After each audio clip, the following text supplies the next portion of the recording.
Welcome to my another mini blog. আমার মতন কে কে অরুণ ice cream খেতে ভালোবাসো? আমি তো অরুণ আইসক্রিম খুব ভালোবাসি।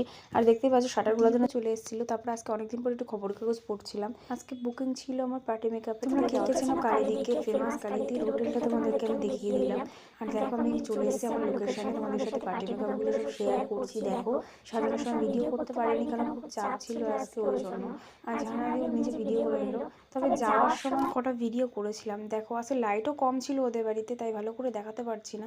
তো তোমরা একটুখানি দেখে নিও কেমন হয়েছে, অবশ্যই কমেন্ট করো। আর সবাই সত্যি খুব ভালো মানুষ ছিল। সত্যি কথা বলতে আমার নিজের দিক থেকে হোক বা কোনো ক্লায়েন্টের দিক থেকে হোক, কেউ যদি হেভি মেকআপও চায় আমি কাকে হেভিটা জিনিস মানে একটু কমই সাজেস্ট করি। কারণ সবার ক্ষেত্রে নিউড মেকআপটাই বেস্ট, সেটা যার ক্ষেত্রেই হোক। আর সত্যি নিউড মেকআপটাই ভালো লাগে। আর দেখো শাড়ি ড্রাপিং এবং মেকআপ সব কিছু কমপ্লিট। আর একজন ছিল আর আমি তখন মেকআপ করছিলাম। সত্যি কথা বলতে মেকআপ জিনিসটা আমার নিজেকে যেমন করতে ভালো লাগে, অন্যকে করাতেও খুব ভালো লাগে। কারণ এই জিনিসটাকে আমি ছোটোবেলার থেকে খুব ভালোবেসে এসেছি। তবে আমার হাতের কাজ তোমাদের কেমন লাগে অবশ্যই কমেন্ট করো।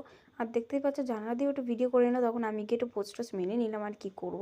তারপরে ওখান থেকে বেরিয়ে চলতে ঘুগনি আমার খুব প্রিয় একটা জিনিস, তাই জন্য ঘুগনির দোকান দেখেই দাঁড়িয়ে পড়েছিলাম। ও তো খাবে না খাবে না করছিল, তাও আমি বললাম না খেতেই হবে, এই দোকানটা খুব সুন্দর বানায়। তাই জন্য আমি মজায় আমি বলছি কাকু একটু তাড়াতাড়ি দিও, ট্রেনও ধরার ছিল, তাই জন্য। তারপরে দেখো ব্যাগ নিয়ে আমি দাঁড়িয়ে পড়লাম টাকা বের করতে, সেই টাইমে ও ভিডিও করছে। যাই হোক তোমরা আমার ব্যাগটা দেখে কেউ লজ্জা পেও না, কারণ এই ব্যাগটাই আমি খুব কমফোর্টেবল ছিলাম, তাই জন্য। আজকে লোকেশন ছিল আমার Chandpara. Tata guys, good night, সবাই ভালো থেকো, সুস্থ থেকো।